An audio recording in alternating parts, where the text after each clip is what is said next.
ಶ್ರವಣ ಶತಮಾನೋತ್ಸವದ ಈ ಪವಿತ್ರ ಶ್ರಾವಣ ಮಾಸದಲ್ಲಿ ಮಹತ್ವದ ವಿಚಾರಗಳನ್ನು ನಾವೆಲ್ಲರೂ ಶ್ರವಣ ಮಾಡ್ತಾ ಬರುವಂಥವರಾಗಿದ್ದೇವೆ. ಮನುಷ್ಯ ಜನ್ಮದ ಮಹತ್ವ ಯಾವ ರೀತಿಯಾಗಿ ನಾವು ತಿಳಿದುಕೊಳ್ಳಬೇಕು, ಯಾವಾಗ ತಿಳಿದುಕೊಳ್ಳಬೇಕು ಅನ್ನುವಂಥ ವಿಷಯ ಬಂದಾಗ ಕೆಲವು ಜನರು ಈ ಅಧ್ಯಾತ್ಮ ವಿದ್ಯಾ ಮಠ ಮಂದಿರಗಳಿಗೆ ಹೋಗೋದು ಯಾವಾಗ ಅಂತ ಕೇಳಿದರೆ ಶರೀರ ಶಿಥಿಲ ಆದ ಮೇಲೆ, ಮನೆಯಲ್ಲಿ ಏನು ಕೆಲಸ ಇಲ್ಲದೇ ಇದ್ದಾಗ, ರಿಟೈರ್ಡ್ಮೆಂಟ್ ಆದಮೇಲೆ ಮಠಕ್ಕೆ ಹೋಗಬೇಕು, ಪ್ರವಚನ ಕೇಳಬೇಕು, ಗುರುಗಳ ಹತ್ರ ಹೋಗಬೇಕು ಅಂತ ಭಾಳ ಜನರು ಈ ವಿಚಾರಗಳನ್ನು ತಲೆಯಲ್ಲಿ ಇಟ್ಟುಕೊಂಡಿರ್ತಾರೆ. ಸರ್ವೇ ಸಾಮಾನ್ಯವಾಗಿ ಹಳ್ಳಿಯೊಳಗೆ ಕಟ್ಟಿ ಮೇಲೆ ಕುಂತು ಯಜಮಾನರು ಮಾತಾಡ್ತಿರ್ತಾರೆ. ಹುಡುಗರನ್ನ ಕರೆದು ಹಂಗಾಮದೊಳಗೆ ವಯಸ್ಸಿನೊಳಗೆ, ತಮ್ಮ ಮನೆ ಕಟ್ಟಬೇಕು ಅಂದ್ರೆ ವಯಸ್ಸು ಬೇಕು, ಭೂಮಿ ಖರೀದಿ ಮಾಡಬೇಕು ಅಂದ್ರೆ ವಯಸ್ಸು ಬೇಕು, ಪ್ರಪಂಚದಲ್ಲಿ ದೊಡ್ಡ ಮನುಷ್ಯ ಆಗಿ ಮೆರಿಬೇಕು ಅಂದ್ರೆ ವಯಸ್ಸು ಬೇಕು, ಮುಪ್ಪಾದ ಮೇಲೆ ಏನೂ ಮಾಡೋಕ್ಕಾಗೋದಿಲ್ಲ ತಮ್ಮ, ಅಡ್ಡದಾರಿಗೆ ಹೋಗಬೇಡ, ವಯಸ್ಸಿನೊಳಗೆ ಏನೆಲ್ಲ ಸಿರಿ ಸಂಪತ್ತು ಗಳಿಸಿಕೋ ಅಂತ ಹೇಳ್ತಿದ್ದರು ಹಿಂದಿನ ಕಾಲದೊಳಗೆ. ಆದರೆ ಶರೀರ ಮುಪ್ಪಾದ ಮೇಲೆ, ಮನೆಯೊಳಗೆ ಎಲ್ಲರಿಗೆ ಬೇಸರ ಆದ ಮೇಲೆ ಮಠಗಳಿಗೆ ಹೋಗಿ ಅಧ್ಯಾತ್ಮ ಪ್ರವಚನಗಳನ್ನು ಕೇಳು ಅಂತಂದರೆ ಶರೀರ ಶಿಥಿಲ ಆಗಿರ್ತದೆ, ಭಾಳೊತ್ತು ಕುಂದ್ರಕ್ಕಾಗೋದಿಲ್ಲ, ಕಿವಿ ಮಂದಾಗಿರ್ತಾವೆ, ಕಣ್ಣುಗಳು ಮಸುಗಾಗಿರ್ತಾವೆ, ಯಾರಾರ ಕುಂತು ಬೆನ್ನು ತಟ್ಟಿದರೆ ಗುರ್ತಾಗಲಾರದ ಪರಿಸ್ಥಿತಿ ಇರ್ತದ. ಇಂಥದ್ರೊಳಗೆ ಅಧ್ಯಾತ್ಮ ವಿಚಾರ ಒಳಗೆ ಹೋಗೋದಿಲ್ಲ. ಸಂಸಾರದೊಳಗೆ ವಯಸ್ಸು ಬೇಕು, ಹಂಗಾಮ ಬೇಕು ಅಂತ ಹೆಂಗೆ ಅಂತಾರೋ ಅದರಂಗೆ ಶಾಸ್ತ್ರಕ್ಕೂ ಸಹಿತ ಹಂಗಾಮೇ ಬೇಕು. ಹಂಗಾಮ ಇಲ್ಲ ಅಂದರೆ ಶಾಸ್ತ್ರ, ಪ್ರವಚನ, ಪುರಾಣ ಅರ್ಥ ಆಗೋದಿಲ್ಲ. ಸದೃಢವಾಗಿ ಉಣಬೇಕು ಅಂದರೆ ವಯಸ್ಸು ಬೇಕು. ಮುಪ್ಪಾದ ಮೇಲೆ ಅವಾಗ ಒಂದು ಸೇರು ಅನ್ನ ಉಣ್ತಿದ್ದಿ, ಈಗ ಒಂದು ಮುದ್ದಿಗೆ ಬಂದಿದ್ದೆ ಅಂದ್ರೆ ಅವನು ಅಂತಾನ, ಅವಾಗ ನಂಗೆ ಈಗಿಲ್ಲ ನಾನು ಅಂತಾನ, ಅನ್ನ ಸಹಿತ ಅರಗೋದಿಲ್ಲ.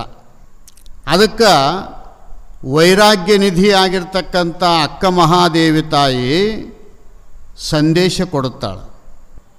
ಉದಯಾಸ್ತಮಾನವೆಂಬೆರಡು ಕೊಳಗದಲ್ಲಿ ಆಯುಷ್ಯವೆಂಬ ರಾಶಿ ಅಳೆದು ತೀರದ ಮುನ್ನ ಶಿವನ ನೆನೆಯಿರಿ, ಈ ಜನ್ಮ ಬಳಿಕಿಲ್ಲ, ಚೆನ್ನ ಮಲ್ಲಿಕಾರ್ಜುನನ ಅರಿಮರುಳೆ ಅಂತ ಹೇಳಿದ್ದಾನೆ. ಉದಯ ಅಸ್ತಮಾನ ಇವು ಎರಡು ಏನದವ, ನಾವು ಭಾಳ ಜನರು ತಿಳ್ಕೊಂತೀವಿ. ಬೆಳಕು ಹರಿದ್ರೆ ಒಂದು ಸಂತೋಷ, ಒತ್ತು ಮುಳುಗಿತು ಅಂದರೆ ಮತ್ತೊಂದು ಸಂತೋಷ. ಇವತ್ತು ಬೆಳಕು ಹರಿತು ಅಂತ ಹಿಗ್ಗುತ್ತೀವಿ, ಆಗಲೆಲ್ಲ ದುಡಿದು ಶರೀರ ದಣದದ, ಆರಾಮ ಮಲಗಲಿಕ್ಕೆ ಬರ್ತದ, ಒತ್ತು ಮುಳುಗಿದ್ದು ಚಲೋ ಆಯಿತು ಅಂತ ಹಿಂಗೇ ಹೊಂಟೀವಿ. ಈ ಸೂರ್ಯ ಉದಯ, ಸೂರ್ಯ ಅಸ್ತಮಾನ ಇವು ಎರಡು ಏನದವ ಅಂತ ಕೇಳಿದರೆ ನಮ್ಮ ಆಯುಷ್ಯ ಅಳಿತಕ್ಕಂಥ ಮಾಪುಗಳು ಅಂತ ಹೇಳಿದ್ದಾರೆ. ಉದಯಾಸ್ತಮಾನವೆಂಬ ಎರಡು ಕೊಳಗದಲ್ಲಿ ಆಯುಷ್ಯವೆಂಬ ರಾಶಿ ಅಳೆದು ತೀರದ ಮುನ್ನ. ಹಳ್ಳಿಯಾಗ ರಾಶಿ ಮಾಡಿದ ಮೇಲೆ ಗಡಿಗೆ ಅಂತಿರ್ತದ್ದು, 12 ಸೇರಿನೂ, 24 ಸೇರಿನೂ, 32 ಸೇರಿನೂ ಇರ್ತದ್ದು. ಅವು ಹೆಂಗೆ ದೊಡ್ಡ ದೊಡ್ಡ ರಾಶಿಗಳು ತುಂಬಿಕೆಂತ ಹೋಗ್ತಿದ್ರು, ಹಂಗಂಗೆ ರಾಶಿ ಕಡಿಮೆ ಆಗ್ತಿತ್ತು, ಚೀಲ ತುಂಬುತ್ತಿತ್ತು. ಅದರಂಗೆ ಇಲ್ಲಿ ಆಯುಷ್ಯ ಅಂತಕ್ಕಂಥದ್ದು ಇದು ಹೋಗ್ತದ. ಯಾವಾಗ ಒತ್ತು ಮುಳುಗಿದ್ರೆ 12 ತಾಸು ಹೋಯ್ತು, ಬೆಳಕು ಹರಿದ್ರೆ ಮತ್ತೆ 12 ತಾಸು ಹೋಯ್ತು. ನಿನ್ನ ಆಯುಷ್ಯದೊಳಗೆ ದಿನನಿತ್ಯ ಒತ್ತು ಮುಳುಗೋದು ಬೆಳಕು ಹರಿಯೋದ್ರೊಳಗೆ ನಿನ್ನ ಆಯುಷ್ಯ ಎಲ್ಲ ಹೋಗ್ತದ. ಅದಕ್ಕೆ ಉದಯ ಅಸ್ತಮಾನವೆಂಬ ಎರಡು ಕೊಳಗದಲ್ಲಿ ಆಯುಷ್ಯವೆಂಬ ರಾಶಿ ಅಳೆದು ತೀರದ ಮುನ್ನ, ಇದು ಖಾಲಿಯಾಗೋದಕ್ಕಿಂತ ಮುಂಚಿತವಾಗಿ, ಖಾಲಿ ಆದಮೇಲೆ ಏನಾರ ಮಾಡ್ತೀನಿ ಅಂದರೆ ಮಾಡೋಕ್ಕಾಗೋದಿಲ್ಲ. ಆಯುಷ್ಯ ಗಟ್ಟಿ ಇದ್ದಾಗನೇ ನಾವು ಏನದ ಅಂತ ಕೇಳಿದರೆ ಪರಮಾತ್ಮನ ವಿಚಾರವನ್ನು ತಿಳಿದುಕೊಳ್ಳಬೇಕು. ಅಕ್ಕ ಅಂತಳ ಈ ಜನ್ಮ ಬಳಿಕಿಲ್ಲ, ಈಗೇನು ಬಂದದ ಇದು ಇನ್ನೊಂದು ಸಲ ಇರ್ತದ ಬರ್ತದ ಅಂತ ಗ್ಯಾರಂಟಿ ಇಲ್ಲ. ಅದಕ್ಕೆ ಚನ್ನ ಮಲ್ಲಿಕಾರ್ಜುನನ ಅರಿಮರುಳೆ, ಮರುಳೆ ಅಂದರೆ ಹುಚ್ಚ, ಶ್ರೇಷ್ಠವಾದ ಮನುಷ್ಯ ಜನ್ಮಕ್ಕೆ ಬಂದಿದ್ದಿ, ಇಲ್ಲಿ ಏನು ಮಾಡು ಅಂದರೆ ಚನ್ನ ಮಲ್ಲಿಕಾರ್ಜುನನನ್ನು ಪರಮಾತ್ಮನನ್ನು ತಿಳಿದುಕೋ. ಪರಮಾತ್ಮನ ಕೆಲಸ ಏನು, ಪರಮಾತ್ಮ ಅಂದರೆ ಯಾರು, ಪರಮಾತ್ಮನಿಗೆ ನಿನಗೇನು ಸಂಬಂಧ ಅದ, ಅದನ್ನು ಒಂದಿಷ್ಟು ಅರ್ಥ ಮಾಡಿಕೋ. ಅರ್ಥ ಮಾಡಿಕೊಂಡಾಗ ಪರಮಾತ್ಮನನ್ನು ತಿಳಿತಾ ತಿಳಿತಾ ತಿಳಿತಾ ಓದಿ ಅಂದರೆ ಪರಮಾತ್ಮ ಹೆಂಗದನ ಅಂತ ಕೇಳಿದರೆ ಸತ್ಯಂ ಶಿವಂ ಸುಂದರಂ. ಪರಮಾತ್ಮ ಹೆಂಗದನ? ಸತ್ಯಂ, ಯಾವತ್ತಿಗೂ ಇರತಕ್ಕಂಥವನು ದೇವರು. ನಾವು ಬರೋದು ಹೋಗೋದು ಮಾಡ್ತೀವಿ, ದೇವರು ಬರೋದು ಹೋಗೋದು ಮಾಡಂಗಿಲ್ಲ. ತ್ರಿಕಾಲ ಅಭಾದಿತ್ವಂ ಸದ್ರೂಪತ್ವಂ ಅಂತ ಶಾಸ್ತ್ರ ಹೇಳ್ತದ. ಮೂರೂ ಕಾಲದಲ್ಲಿ, ಹಿಂದ, ಈಗ, ಮುಂದ, ಯಾವತ್ತಿಗೂ ಇರತಕ್ಕಂಥವನು ದೇವರು. ನಾವು ಹಿಂದ ಇದ್ದಿಲ್ಲ, ಈಗ ಅದೀವಿ, ಮುಂದಿರಂಗಿಲ್ಲ. ಈ ಶರೀರ ಇರ್ತದೇನು? ಕೆಲವು ವರ್ಷಗಳಿಂದ ಇದ್ದಿಲ್ಲ, ಈಗ ಕಣ್ಣಿಗೆ ಕಾಣಿಸ್ತದ. ಇನ್ನು ಕೆಲವು ವರ್ಷ ಆದಮೇಲೆ ಫೋಟೋ ತೂಗಾಕಿಬಿಡ್ತಾರೆ. ಫೋಟೋ ಯಾಕೆ ಹಾಕ್ತಾರ ಅಂದರೆ ಇಲ್ಲ ಅಂತ, ಅದೇ ಸೂಚನೆ. ಇಲ್ಲ, ಇದ್ದ, ಇಲ್ಲ, ಹಿಂದಕ್ಕಿದ್ದಿಲ್ಲ, ಈಗ ಅದನ, ಮುಂದಿಲ್ಲ. ದೇವ್ರು ಹಂಗಲ್ಲ, ಹಿಂದಕ್ಕನೂ ಇದ್ದ, ಈಗನೂ ಇರ್ತಾನ, ಮುಂದನೂ ಇರ್ತಾನ, ಯಾವತ್ತಿಗೂ ಇರ್ತಾನೆ. ಅದಕ್ಕೆ ಸತ್ಯಂ ಅಂತ ಹೇಳಿದ್ದಾರೆ ದೇವರಿಗೆ. ಸತ್ಯಂ. ಶಿವಂ, ಶಿವಂ ಅಂದರೆ ಮಂಗಲ ಸ್ವರೂಪ, ಅಮಂಗಲ ಅಲ್ಲ, ಮಂಗಲ ಸ್ವರೂಪ. ಏನು ಮಂಗಲ ಅಂತೀರಿ ಪರಮಾತ್ಮನಿಗೆ? ಪರಮಾತ್ಮನ ವೇಷ ಹೆಂಗದ? ಮೈಗೇನಾರ ಗಂಧೆಣ್ಣೆ ಹಚ್ಕೊಂಡನೇನೋ ಅಂದರೆ ಎಣದ ಬೂದಿ, ಏನಪ್ಪ ಪಿತಾಂಬ್ರ ಉಟ್ಕೊಂಡನೇನೋ ಅಂದರೆ ಹಸಿ ತೊಗಲು, ಕೊಳ್ಳಗೇನಾರ ಬಂಗಾರ ಸರ ವಜ್ರದ ಹಾರ ಹಾಕ್ಕೊಂಡನ ಅಂದ್ರೆ ರುಂಡಮಾಲಾಧರ, ಮತ್ತು ಇನ್ನೊಂದು ಹಾಕ್ಕೊಂಡನ ಸರ್ಪಾಭರಣ, ಗಜಚರ್ಮಾಂಬರ. ವಾಸ ಏನಾರ RCC ಬಿಲ್ಡಿಂಗ್ ಕಟ್ಕೊಂಡನ, AC ರೂಮ್ನಾಗ ಅದಾನೇನೋ ಅಂತ ಕೇಳಿದ್ರೆ ಸುಡುಗಾಡ ವಾಸ. ಮತ್ತು ಇಂಥ ಪರಮಾತ್ಮದನ ಮಂಗಲ ಸ್ವರೂಪ ಅಂತ ಹೆಂಗಂತೀರಿ ಅಂತ ಕೇಳಿದರೆ, ಅಮಂಗಲನಾಗಿರ್ತಕ್ಕಂಥ ಲಕ್ಷಣಗಳು ಕಂಡರೂ ಸಹಿತ ಅವನು ಮಂಗಲ ಸ್ವರೂಪ. ಇದು ಯಾರ ಬಲದಿಂದ ನಡೆದಿದೆ ಅಂತ ಕೇಳಿದರೆ, ಪರಮಾತ್ಮಂತನ ಗಿರಿಜೆ ನಿನ್ನ ಐರದಾಳಿಯ ಮಹಿಮೆ. ಐರದಾಳಿ ಅಂದರೆ ಮಾಂಗಲ್ಯ ಸೂತ್ರ. ಪಾರ್ವತಿಯ ಮಾಂಗಲ್ಯ ಸೂತ್ರದ ಬಲದಿಂದ ಇಲ್ಲಿ ಪರಮಾತ್ಮ ಸ್ಮಶಾನದಲ್ಲಿದ್ದರೂ, ಗಜಚರ್ಮಾಂಬರನಾಗಿದ್ದರೂ, ರುಂಡಮಾಲಾಧರನಾಗಿದ್ದರೂ, ಜಟಾಧಾರಿಯಾಗಿದ್ದರೂ ಸಹಿತ ಮಂಗಲ ಸ್ವರೂಪ. ಅದಕ್ಕೆ ದೇವರಿಗೆ ಶಿವಂ ಅಂತ ಕರೆದಿದ್ದಾರೆ. ಶಿವ ಅಂದ್ರೆ ಮಂಗಲ, ಅಮಂಗಲ ಅಲ್ಲ. ನೋಡ್ರಿ, ನಾವು ಎಲ್ಲೇ ಇರಲಿ, ಹೆಂಗೇ ಇರಲಿ, ಗುರುಗಳು ಜಪ ಮಾಡಲಿಕ್ಕೆ ಹಚ್ಚಿದ್ದಾರೆ. ಶಿವ ಅಂತಕ್ಕಂಥ ಶಬ್ದ ಬಂತು ಅಂದರೆ ಮೈಯೊಳಗೆ ಏನೋ ಒಂದು ತಾಕತ್ತು ಬಂದಂಗೆ ಆಗ್ತದೆ. ಅಮಂಗಲ ಅಲ್ಲ, ಮಂಗಲ ಸ್ವರೂಪ. ನುಡಿತಾ ನುಡಿತಾ ನುಡಿತಾ ಇವನು ಮಂಗಲ ಸ್ವರೂಪನೇ ಆಗ್ತಾ ಇದ್ದಾನೆ. ಸದಾವಕಾಲದಲ್ಲಿ ಪರಮಾತ್ಮನ ಸ್ಮರಣೆ ಮಾಡ್ತಾ ಇದ್ವಿ ಅಂದರೆ, ಸ್ಮರಣೆ ಮಾಡೋರೇ ಮಂಗಲ ಆಗ್ತಾರ ಅಂದಮೇಲೆ ಶಿವ ಎಷ್ಟು ಮಂಗಲ ಸ್ವರೂಪನಿರಬೇಕು. ಅಮಂಗಲ ಅಲ್ಲ, ಮಂಗಲ ಸ್ವರೂಪ. ಸುಂದರಂ, ಅವನಂಥ ಸೌಂದರ್ಯ ಜಗತ್ತಿನೊಳಗೆ ಮತ್ಯಾರೂ ಇಲ್ಲ. ನಾವು ದೇವರನ್ನು ಹೊರಗಿನ ರೂಪದಲ್ಲಿ ನೋಡುತ್ತೀವಿ, ಒಂದು ಆಕಾರದಲ್ಲಿ ನೋಡುತ್ತೀವಿ. ಆತನ ಧ್ಯಾನ, ಆತನ ಚಿಂತನೆ ಮಾಡಿ ಒಳಹೊಕ್ಕು ನೋಡಿದಾಗ ಪರಮಾತ್ಮ ಎಷ್ಟು ಸುಂದರನಿದ್ದಾನೆ ಅಂತ ಗುರುತಾಗುತ್ತದೆ. ಅದಕ್ಕೆ ಭಗವಂತ ಸತ್ಯಂ ಶಿವಂ ಸುಂದರಂ, ಈ ಸತ್ಯಂ ಶಿವಂ ಸುಂದರಂ ಆಗಿರ್ತಕ್ಕಂಥ ಪರಮಾತ್ಮನನ್ನು ನೀನು ಅರಿ ಅಂದರೆ ತಿಳಿ ಅಂತ ತಿಳ್ಕೋ ಒಂದಿಷ್ಟು. ದೇವರು ಎಷ್ಟು ಸತ್ಯವಾಗಿದ್ದಾನೆ, ಮಂಗಲ ಸ್ವರೂಪನಾಗಿದ್ದಾನೆ ಮತ್ತು ಸುಂದರನಾಗಿದ್ದಾನೆ, ನೀನೊಂದಿಷ್ಟು ತಿಳ್ಕೋ. ಆತನ ವಿಚಾರಗಳನ್ನು ನೀನು ತಿಳಿದುಕೊಂಡೆ ಅಂತಂದರೆ ಮುಂದೆ ನಿನಗೆ ಜನ್ಮಾದಿಗಳಿಲ್ಲ. ಸಂಸಾರಿಕ ವಿಚಾರಗಳನ್ನು, ಸಂಸಾರದ ಜೀವನವನ್ನು ತಿಳಿದು ನಮಗೇನಾಗ್ಯತ ಅಂತ ಕೇಳಿದರೆ ಪುನರಪಿ ಜನನಂ ಪುನರಪಿ ಮರಣಂ ಪುನರಪಿ ಜನನೇ ಜಠರೇ ಶಯನೆ ಇಹ ಸಂಸಾರೇ ಕಲುದುಸ್ತಾರೆ ಪಾಹಿ ಮುರಾರೇ ಭಜ ಗೋವಿಂದಂ ಗೋವಿಂದಂ ಭಜ ಮೂಢಮತೆ. ಶಂಕರ ಭಗವತ್ಪಾದರು ಹೇಳ್ತಾ ಇದ್ದಾರೆ, ಮೂಢ ಪುನಃ ಪುನಃ ಹುಟ್ಟೋದು ಪುನಃ ಪುನಃ ಸಾಯೋದು ಯಾಕ ಅಂತ ಕೇಳಿದರೆ ಸಂಸಾರದ ವಿಚಾರಗಳನ್ನು ಮಾತಾಡಿ ಮತ್ತು ಅದ ಜಾಗಕ್ಕನೇ ಬರ್ತಾನೆ. ಅದಕ್ಕೆ ಸಂತರು ಅಂತಾರ, ಮಹಾತ್ಮರು ಅಂತಾರ, ಶರಣರಂತಾರ, ಸಂಸಾರದೊಳಗೆ ಇದ್ದು ಒಂದಿಷ್ಟು ಪಾರಮಾರ್ಥಿಕ ವಿಚಾರವನ್ನು ಸ್ವಲ್ಪ ಮಾತಾಡು, ದೇವರ ಬಗ್ಗೆ ಮಾತಾಡು. ನೀನು ಮಾತಾಡೋದು 10 ಜನ ಕೇಳ್ತಾರ, ಮಕ್ಕಳು ಕೇಳ್ತಾರ, ತಾಯಂದಿರೂ ಕೇಳ್ತಾರ. ಇವರೆಲ್ಲರೂ ಕೇಳಿದರು ಅಂದರೆ ಎಲ್ಲರ ಬಾಯಿಯೊಳಗೆ ಶಿವ ಶಿವ ಶಿವ ಅಂತಕ್ಕಂಥ ಶಬ್ದ ಬಂತು ಅಂದರೆ ಇದನ್ನು ಯಾಕೆ ಯಾವಾಗ ಹಗಲೆಲ್ಲ ಅನ್ಬೇಕು ಅಂತ ಕೇಳಿದರೆ ಶರೀರ ಯಾವ ಟೈಮ್ನಾಗ ಹೋಗ್ತದೆ ಯಾರದು ಗ್ಯಾರಂಟಿ ಇಲ್ಲ.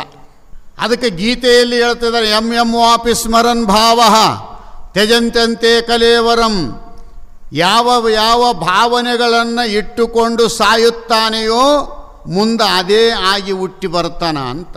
ಸಾಯುವ ಕಾಲದಲ್ಲಿ ನಿನ್ನ ಬಾಯಿಲಿಂದ ಶಿವನಾಮ ಸ್ಮರಣೆ ಬಂತು ಅಂದರೆ ನೀನು ಡೈರೆಕ್ಟ್ ಸೀದಾ ಕೈಲಾಸಕ್ಕೆ ಪರಮಾತ್ಮನ ಪಾದ ಸನ್ನಿಧಾನಕ್ಕೆ ಹೋಗಕ್ಕೆ ಬರ್ತದೆ. ಶಿವ ಅನ್ನೋದು ಬಿಟ್ಟು ಬದಲರ ಏನಾರ ಅಂದೆ ಅಂದರೆ ಅವನಿಗೆ ಅದೇ ಇದ್ದಂಗೆ ಕಾಣ್ತದೆ, ಅಲ್ಲಿಗೆ ಕಳಿಸ್ರಿ ಅಂತಂದು ದೇವರು. ಅದಕ್ಕೆ ಚನ್ನಮಲ್ಲಿಕಾರ್ಜುನನ ಅರಿ ಮರುಳೇ ಈ ಜನ್ಮ ಬಳಿಕಿಲ್ಲ, ಇನ್ನೊಂದು ಸಲ ಇಲ್ಲ, ಇನ್ನೊಂದು ಸಲ ವಿಚಾರ ಮಾಡಲಿಕ್ಕೆ ಸಮಯವಿಲ್ಲ. ಈಗ ಬಂದದ ಸಮಯದ ಸದುಪಯೋಗವನ್ನು ಮಾಡಿಕೋ. ಸಂಸಾರದೊಳಗೆ ಇದ್ದು ಏನದ ಅಂದರೆ ಭಗವಂತನ ಚಿಂತನೆಯನ್ನು ಮಾಡು ಅಂತ ಹೇಳ್ತಾ ಇದ್ದಾರೆ. ರಾಮಾನುಜಾಚಾರ್ಯರು ವೈಷ್ಣವ ಸಂಪ್ರದಾಯದ ಪ್ರತಿಷ್ಠಾಪನಾಚಾರ್ಯ ಅಂತನಿಸಿಕೊಂಡಿರ್ತಕ್ಕಂಥ ರಾಮಾನುಜಾಚಾರ್ಯರು ಶ್ರೀರಂಗದಲ್ಲಿ ನದಿ ದಂಡಿಗೆ ಸಂಧ್ಯಾವಂದನ ಮಾಡಲಿಕ್ಕೆ ಹೋಗಿದ್ದರು. ಮಧ್ಯಾಹ್ನದ ಸಮಯ ಬಿಸಿಲು ಭಾಳ ಇತ್ತು. ಇವರು ಕಮಲದ ಎಲೆಯನ್ನು ಹಾಕಿಕೊಂಡು ಪದ್ಮಾಸನಾಗಿ ಹಾಕಿಕೊಂಡು ಶ್ರೀಮನ್ನಾರಾಯಣನ ಸ್ಮರಣೆ ಮಾಡ್ತಾ ಕೂತಿದ್ರು. ಹೊಸ್ದಾಗಿ ಲಗ್ನ ಆಗಿತ್ತು, ಹುಡುಗರು ಬರಕತ್ತಿದ್ದು. ಆ ಕಡೆಯಿಂದ ಪುಟ್ಟ್ಯಾಗ ಬಂದು ಇಳಿದರು. ಇಳಿದ ಮೇಲೆ ಬಿಸಿಲಿತ್ತು, ಉಸುಗು ಸುಡುತ್ತಿತ್ತು. ನನ್ನ ಹೆಂಡತಿ ಕಾಲಿಗೆ ಏನಾರ ಗೀದಿತ್ತು ಅಂತ ತಿಳ್ಕೊಂಡು ಅಲ್ಲೇ ಕಮಲದ ಎಲೆಗಳಿದ್ದವು. ಇವನು ಬರೇ ಕಾಲಿನಿಂದ ಹಿಂದಕ್ಕೆ ಮರ್ಯಾಗ ಏನದ ಅಂದ್ರೆ ಆಕಿನ ಕಾಲು ತೆಳಗೆ ಒಂದೊಂದು ಕಮಲದ ಎಲೆ ಹಾಕ್ಯಂತ ಬರ್ತಿದ್ದ. ಇದು ಆದ ತಕ್ಷಣ ಇದು ಉಸುಗು ದಾಟಬೇಕಲ್ಲ, ಸುಡಾಕತ್ತದ. ನನಗೆ ಸುಟ್ಟರು ಚಿಂತೆ ಇಲ್ಲ, ನನ್ನ ಹೆಂಡತಿ ಕಾಲಿಗೆ ಏನು ಆಗಬಾರ್ದು ಅಂತ ಎಲೆ ಹಾಕ್ಕೊಂತ ಬರ್ತಿದ್ದ. ರಾಮಾನುಜಾಚಾರ್ಯರು ನೋಡಿದರು. ಇಷ್ಟೇ ಪ್ರೀತಿ ಶ್ರೀಮನ್ನಾರಾಯಣನ ಮೇಲೆ ಇಟ್ಟರೆ ಇವನು ಡೈರೆಕ್ಟ್ ವೈಕುಂಠಕ್ಕೆ ಹೋಗ್ತಿದ್ದ. ಹುಚ್ಚ ಒಬ್ಬ ಸ್ತ್ರೀ ಮೇಲೆ ಇಟ್ಟು ಎಷ್ಟು ಇದು ಮಾಡಿಕೊಂಡು ಹೊಂಟಾನಲ್ಲ, ಎಷ್ಟು ಭ್ರಮಿತ ಆಗಿರಬೇಕು ಈ ಪ್ರಪಂಚದೊಳಗೆ ಅಂತ ತಿಳ್ಕೊಂಡು ಧ್ಯಾನ ಮಾಡೋದು ಬಿಟ್ಟು, ಹೇ ತಮ್ಮ ತಂಗಿ ಇಲ್ಲಿ ಬರ್ರಿ ಇಬ್ಬರು ಅಂತ ಕರೆದ್ರು. ಅವ ಅಂದ, ನಂದೇನು ಕೆಲಸ ಅದ ನಿನ್ನ ಹತ್ರ ಅಂದ. ಮತ್ತು ನಮ್ಮಂಥವ್ರು ಯಾರನ್ನ ಕರೆದ್ರೆ ಏನದ ಅಂದ್ರೆ, ನಿಮ್ದೇನು ಕೆಲಸ ಐತೆ ಸ್ವಾಮಿ, ₹1 ಕೊಡ್ತೀನಿ ತಗೊಂಡು ಎದ್ದು ಹೋಗ್ಬಿಡು ಅಂತಾರೆ. ನಮಗೆ ಬೇಕಾದ್ರೆ 1 ರೊಟ್ಟಿ ಕೊಡ್ತೀವಿ ತಗೊಂಡು ಹೋಗಂತಾರೆ. ನಿನ್ನ ಹತ್ರ ಏನು ಕೆಲಸ ಇಲ್ಲ. ಊರು ಸುದ್ದಿ ಮಾತಾಡೋರ ಜೊತೆ ಕಟ್ಟಿ ಹೆಗಲ ಮೇಲೆ ಕೈ ಹಾಕಿ ಕುಂದಿರ್ತಾರಲ್ಲಿ. ಅದರಂಗೆ ನಂದೇನು ಕೆಲಸ ಐತೆ ಅಂದ. ಇಲ್ಲ ಕೆಲಸ ಐತೆ ಬಾ ಇಲ್ಲಿ ಅಂತ ಕರೆದರು. ಅವನು ಬರೋಕ್ಕೆ ತಯಾರಿಲ್ಲ. ಏ ತಂಗಿ ಸ್ವಲ್ಪ ಬಾ ಇಲ್ಲಿ, ನೀನು ಕೂಡ ಒಂದೆರಡು ಮಾತಾಡೋದೈತೆ ಅಂದರು ರಾಮಾನುಜಾಚಾರ್ಯರು. ಆ ತಾಯಿ ಬಂದ್ಲು. ಬಂದ ತಕ್ಷಣ ಈತಗೆ ಹೇಳಿದ್ಲು, ನೋಡು ಮದುವೆ ಆಗ್ಯದ, ನೀನು ಮದುವೆ ಆಗ್ಯದ, ಜಗತ್ತಿನೊಳಗೆ ಎಲ್ಲರೂ ಮದುವೆ ಆಗ್ತಾರ, ಆಗಬೇಕು, ಇಲ್ಲ ಅಂತಲ್ಲ.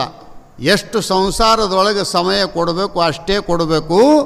ಸ್ವಲ್ಪ ಸಮಯವನ್ನು ದಿವಸಕ್ಕೆ ಒಂದಿಷ್ಟು ಸಮಯ ದೇವರ ಸಲುವಾಗಿ ತೆಗೆದಿಡಬೇಕು ತಮ್ಮ. 24 ತಾಸು ಬರೀ ಸಂಸಾರದ ವಿಷಯದೊಳಗೆ ಇದ್ದರೆ ಈ ಮನುಷ್ಯ ಜನ್ಮದ ಕಿಮ್ಮತ್ತು ಹಾಳಾಗಿ ಹೋಗ್ತದ ಅಂತ ಹೇಳಿದರು. ಆವಾಗ ಅವನಂತನ, ಸ್ವಾಮಿ ನಾನು ನೋಡಿದರೆ ನನ್ನ ಹೆಂಡತಿಯನ್ನೇ ನೋಡ್ತೀನಿ, ಮಾತಾಡಿದರೆ ಹೆಂಡತಿ ಕೂಡನೇ ಮಾತಾಡ್ತೀನಿ, ಊಟ ಮಾಡಿದರೆ ಆಕೆನ ಕೂಡನೇ ಊಟ ಮಾಡ್ತೀನಿ, ನಾನು ಇನ್ನೊಬ್ಬರು ನೋಡಂಗಿಲ್ಲ ಅಂದ. ಇವರು ಅಂದರು, ಅಂಥದ್ದೇನದ ತಮ್ಮ ಅಂದಾಗ ಅವನಂತನ, ನನ್ನ ಹೆಂಡತಿ ಅಂತ ಸೌಂದರ್ಯ ಜಗತ್ತಿನಲ್ಲಿ ಮತ್ತಾರಲ್ಲಿ ಇಲ್ಲ, ಅದಕ್ಕೆ ನಾನು ಅಲ್ಲೇ ನೋಡ್ತೇನೆ ಅಂದ. ಆವಾಗ ಇವರಂದರು, ಇಲ್ಲೇ ಶ್ರೀರಂಗ ದೇವಸ್ಥಾನದ ರಂಗನಾಥ ಸ್ವಾಮಿ ಇದ್ದಾನೆ, ಆ ಸ್ವಾಮಿಯ ದರ್ಶನ ಒಂದು ಸಲ ಮಾಡಿಕೊಳ್ಳ್ರಿ. ಸಂಸಾರದೊಳಗೆ ಆರಾಮಿರಬೇಕು ಅಂದರೆ ಗುರುಗಳು ದರ್ಶನ, ದೇವರ ದರ್ಶನ ಮಾಡಲಿಕ್ಕೇ ಬೇಕು. ನಿಮಗೆ ಮದುವೆ ಆಗ್ಯದ ಹೊಸ್ತಾಗಿ ಅಂದಮೇಲೆ ಶ್ರೀರಂಗನಾಥನ ದರ್ಶನ ಮಾಡಿಕೊಂಡು ಕೃತಾರ್ಥರಾಗ್ರಿ ಅಂತ ಈತ ಹೇಳಿದರೆ, ನನಗೆ ಯಾವ ದೇವರಿಲ್ಲ, ನಾನು ಹೇಳ್ತೇನೆ ದೇವರು ಅಂದವನು. ಒಂದು ತಾಸು ಕುಂದಿರಿಸಿಕೊಂಡು ಹೇಳಿದರು. ಅವ ಕೇಳಕ್ಕೆ ತಯಾರಿಲ್ಲ. ರಾಮಾನುಜಾಚಾರ್ಯರಿಗೆ ಗುರ್ತಾಯಿತು, ಇವನು ನನ್ನ ಮಾತು ಕೇಳಂಗೆ ಕಾಣಂಗಿಲ್ಲ ಅಂತ ತಿಳ್ಕೊಂಡು, ಏ ತಂಗಿ ನಂದೊಂದು ಮಾತು ಕೇಳಿ ನೀನು ಅಂತ. ಏನು ಸ್ವಾಮಿ ಅಂದ್ಲು. ಹೆಂಗಾರ ಮಾಡಿ ನಿನ್ನ ಗಂಡನ್ನ, ರಾಮಾನುಜಾಚಾರ್ಯರು ಹೇಳ್ತಾರೆ, ಹೆಂಗಾರ ಮಾಡಿ ನಿನ್ನ ಗಂಡನ್ನ ರಂಗನಾಥ ಸ್ವಾಮಿ ದರ್ಶನ ಮಾಡಿಕೊಳ್ಳೋದಕ್ಕೆ ಗುಡಿ ಒಳಗೆ ಕರ್ಕೊಂಡು ಹೋಗು. ಒಂದು ಸಲ ದರ್ಶನ ಆಯಿತು ಅಂದರೆ ನಿಮ್ಮ ಜನ್ಮ ಪಾವನ ಆಗ್ತದ. ಅದಕ್ಕೆ ನೀನು ಹೇಳಿದ್ರೇ ನಿನ್ನ ಗಂಡ ಕೇಳ್ತಾನ, ನಾನು ಹೇಳಿದರೆ ಕೇಳೋಕ್ಕೆ ತಯಾರಿಲ್ಲ ತಾಯಿ, ನೀನು ಹೋಗಿ ಹೇಳು ಅಂತ ತಿಳ್ಕೊಂಡು ಅಂದಾಗ ಆಕೆ ಅಂತಾಳ, ಬಂದೀವಿ ಇಲ್ಲಿ ತನಕ, ನದಿ ದಾಟಿ ಬಂದೀವಿ, ಗಂಗಾ ಮಾತೆಯನ್ನು ದಾಟಿ ಬಂದೀವಿ, ದಂಡಿಗೆನೇ ದೇವಸ್ಥಾನದ ದೇವರು ಶ್ರೀಮನ್ನಾರಾಯಣನ ಕೂತಿದ್ದಾನೆ, ಹೋಗಿ ಗುಡಿಯೊಳಗೆ ಒಂದು ಸಲ ಕೈ ಮುಗಿದು ನಮಸ್ಕಾರ ಮಾಡಿ ತೀರ್ಥ ತಗೊಂಡು ನಮ್ಮೂರಿಗೆ ನಾವು ಹೋಗೋಣ ಅಂತ ಹೇಳಿ ತಂದ್ಲು. ಇವ ಅಂತನ, ನಾನು ದೇವ್ರನ್ನ ನೋಡಂಗಿಲ್ಲ, ನಿನ್ನನೇ ನೋಡ್ತೇನೆ ಅಂದ. ದೇವ್ರನ್ನ ನೋಡಂಗಿಲ್ಲ ಅಂದ. ಆವಾಗ ಏನು ಮಾಡೋದು ಅಂತ ತಿಳ್ಕೊಂಡು ಆ ತಾಯಿಗೆ ಮತ್ತೆ ರಾಮಾನುಜಾಚಾರ್ಯರು ಉಪಾಯ ಹೇಳಿದರು, ನೀನು ಮುಂದೆ ಬಾ, ಅವನು ನಿನ್ನ ಕಡೆ ನೋಡ್ಕೊಂತ ಸೀದಾ ಗುಡಿ ತನಕ ಬರ್ತಾನ ಅಂತ. ಆಕೆ ಕೈ ಹಿಡ್ಕೊಂಡ್ಲು. ಆಕೆ ಮುಂದಕ್ಕೆ ಮರ್ಯಾಗ ಬರಕತ್ತೇಳಿ ಇವನು ಬೆನ್ನು ಮಾಡ್ಕೊಂಡು ದೇವ್ರಿಗೆ ಹೊಂಟಾನ. ಹೋಗಿ ಬಾಗಿಲದ ಮುಂದೆ ನಿಂತ. ಒಳಗೆ ಶ್ರೀಮನ್ನಾರಾಯಣನಿಗೆ ಅಲಂಕಾರ ಮಾಡಿದ್ದಾರೆ.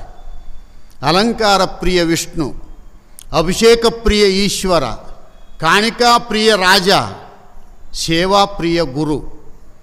ಶ್ರೀಮನ್ನಾರಾಯಣನಿಗೆ ಅನೇಕ ಆಭರಣಗಳನ್ನು ಹಾಕಿ ಅನೇಕ ಥರದ ಪುಷ್ಪಗಳನ್ನು ಅಲಂಕಾರ ಮಾಡಿದ್ದಾರೆ. ಸೌಂದರ್ಯ ರೂಪದಲ್ಲಿ ಶ್ರೀಮನ್ನಾರಾಯಣ ವಿಠ್ಠಲ ಅಲ್ಲಿ ನಿಂತಿದ್ದಾನೆ ಗರ್ಭಗುಡಿಯಲ್ಲಿ. ಆವಾಗ ಅಲ್ಲಿ ತನಕ ಕರ್ಕೊಂಡು ಹೋದರೆ ಒಳ್ಳೆ ನೋಡ್ಬೇಕಲ್ಲ ದೇವರು. ಇವ ಅಂದ, ನೀನೇ ನೋಡಿ ನಮಸ್ಕಾರ ಮಾಡಂತ. ನಾನು ನಿನ್ನ ನೋಡ್ತೀನಲ್ಲ, ನಿನ್ನಲ್ಲೇ ರಂಗನಾಥನ ಕಾಣ್ತೀನಿ, ನಾನು ನಿನ್ನಲ್ಲೇ ಕಾಶಿ ವಿಶ್ವನಾಥನ ಕಾಣುತ್ತೇನೆ, ನಾನು ಯಾವ ದೇವ್ರು ನೋಡಂಗಿಲ್ಲ, ಯಾವ ಗುರುಗಳು ಮಾತನ್ನು ನನಗೆ ಕಿವಿಯಾಗಿ ಬಿಳಂಗಿಲ್ಲ ಅಂದ ಇವ. ಮತ್ತೆ ಹೇಳಿದ್ರು ರಾಮಾನುಜಾಚಾರ್ಯರು, ತಾಯಿ ನದಿ ದಂಡಿಲಿಂದ ಇಲ್ಲಿ ತನಕ ಕರ್ಕೊಂಡು ಬಂದಿದ್ದಿ, ಇನ್ನೂ ಒಂದು ಸ್ವಲ್ಪದ ಒಂದು ಕ್ಷಣ ಅದಕ್ಕೆ ಕೇಳ್ತಾ ಇದ್ದಾರೆ ಗಣಮಠ ಶಿವಯೋಗಿಗಳವರು. ಈ ಶಿವ ಸಮಯದಿ ಇನ್ನೇಸು ಕಾಲಕ್ಕೆ ಸಿಗದಿ ಶಿವಯದಿ ನಿಟಿಲಾಕ್ಷನ ಭಜಿಸೋ, ಹೇ ಮನುಜ ನಿಟಿಲಾಕ್ಷನ ಭಜಿಸು. ಈ ಸಮಯ ಬಂದದ, ಈಗ ಪುಣ್ಯ ಒಟ್ಟುಗೂಡ್ಯದ. ತಾಯಿ ಇಲ್ಲಿ ತನಕ ಕರ್ಕೊಂಡು ಬಂದಿದ್ದೆ ನಿನ್ನ ಗಂಡನ್ನ, ಒಂದು ಕೆಲಸ ಮಾಡು, ನೀನೇನು ದೇವ್ರ ಕಡೆ ಮುಖ ಮಾಡಿದ್ದೆಲ್ಲ, ನೀನು ನಮಸ್ಕಾರ ಮಾಡಿ ಹಿಂಗೆ ನೀನು ದೇವರಿಗೆ ಬೆನ್ನು ಮಾಡು. ಇವನು ಏನದ ಅಂದರೆ ದೇವ್ರನ್ನ ನೋಡ್ತಾನ, ನಿನ್ನಿಂದ ದೇವ್ರನ್ನ ನೋಡ್ತಾನ ಅಂದ್ರೆ ರಾಮಾನುಜಾಚಾರ್ಯರು. ಹಾಗೆ ಮಾಡ್ತಾನಂದ್ಲಾಕಿ. ಹಂಗೆ ಮಾಡ್ತಾನೆ ಅಂದಾಗ ಹಂಗೆ ಕೈ ಹಿಡ್ಕೊಂಡು ಹಿಂಗೆ ತಿರುಗಿಸಿದ್ಲು. ಈಕಿ ಬೆನ್ನು ದೇವರಿಗೆ ಆಯಿತು. ಅವನು ಒಂದು ಸಲ ದೇವರನ್ನು ನೋಡಿದ. ದೇವರನ್ನು ನೋಡಿದ ಮೇಲೆ ರಾಮಾನುಜಾಚಾರ್ಯರು ಪ್ರಾರ್ಥನಾ ಮಾಡಿದರು, ಹೇ ಪರಮಾತ್ಮ, ಹೇ ನಾರಾಯಣ, ಇವನು ಗೃಹಸ್ಥ ಜೀವನದಲ್ಲಿ ಕಾಲಿಟ್ಟು ಇವತ್ತು ಹೆಂಡತಿ ಮೇಲೆ ಮೋಹಿತನಾಗಿ ಹೆಂಡತಿಯೇ ಸತ್ಯ, ಹೆಂಡತಿಯೇ ನಿತ್ಯ, ಹೆಂಡತಿಯೇ ಸರ್ವಸ್ವ ಅನ್ನುವ ಗುಣದಿಂದ ಸಂಸಾರ ವ್ಯಾಮೋಹದೊಳಗೆ ಬಿದ್ದಿದ್ದಾನೆ. ನನ್ನ ಹೆಂಡತಿ ಭಾಳ ಸೌಂದರ್ಯ ಅದಳ ಅಂತ ಹೇಳಿದ್ದಾನೆ. ಅದಕ್ಕಿಂತ ಸೌಂದರ್ಯ ನಿಂದೈತೆ ನಾರಾಯಣ, ನಿನ್ನ ದಿವ್ಯ ದೃಷ್ಟಿಯನ್ನು ಇವನ ಮೇಲೆ ಒಂದು ಸಲ ಬಿಡು ಅಂತ ತಿಳ್ಕೊಂಡು ಹೇಳಿ ರಾಮಾನುಜಾಚಾರ್ಯರು ಪ್ರಾರ್ಥನಾ ಮಾಡಿದಾಗ ಆ ನಾರಾಯಣ ಮೂರ್ತಿ ಏನದ ಅಂದ್ರೆ ಸೌಂದರ್ಯವನ್ನು ನೋಡಿದ. ಆವಾಗ ಹಂಗೆ ಸೌಕಾಶ ಹೆಂಡತಿ ಕೈ ಬಿಟ್ಲು. ನೋಡಕ್ಕೆ ನಿಂತ, ಕಣ್ಣು ರೆಪ್ಪೆ ಬಡಿವಲ್ಲ, ಹಂಗ ನಿಂತಾನ. 1 ತಾಸಾಯಿತು, 2 ತಾಸಾಯಿತು, 3 ತಾಸಾಯಿತು. ಹೆಂಡ್ತಿ ಮಾತಾಡಿಸ್ತಾಳ, ಏನ್ರಿ ಹೊಟ್ಟೆ ಹಸುವಾಗ ಕತ್ತು, ಮನೆಗೆ ಹೋಗೋಣ ನಡಿ ಅಂದ. ಯಾವ ಮನೆ ಅಂದ ಅವಾಗ ಅವನು, ಯಾವ ಮನೆಗೆ ಹೋಗೋದು ಅಂದ. ಇಲ್ಲ, ನಂದು ಇದೇ ಮನೆ, ನಾನು ಯಾವ ಮನೆಗೆ ಬರಂಗಿಲ್ಲ. ನೀ ಯಾರು ಕೂಡ ಮಾತಾಡ್ತೀನಿ ಅನ್ನೋದು ಎಚ್ಚರ ಐತೇನು ನಿನಗೆ? ನಾನು ನಿನ್ನ ಪ್ರೀತಿಯ ಹೆಂಡತಿ ಅದೀನಿ, ಸೌಂದರ್ಯ ರೂಪದಲ್ಲಿ ಕೂಡಿರ್ತಕ್ಕಂಥ ಹೆಂಡತಿ ಅದೀನಿ. ನಿನಗೆ ನಮ್ಮಪ್ಪ ನಮ್ಮಮ್ಮ ವರದಕ್ಷಿಣೆ ಕೊಟ್ಟಿದ್ದಾರೆ, ಇಷ್ಟೆಲ್ಲ ಆಗ್ಯದ.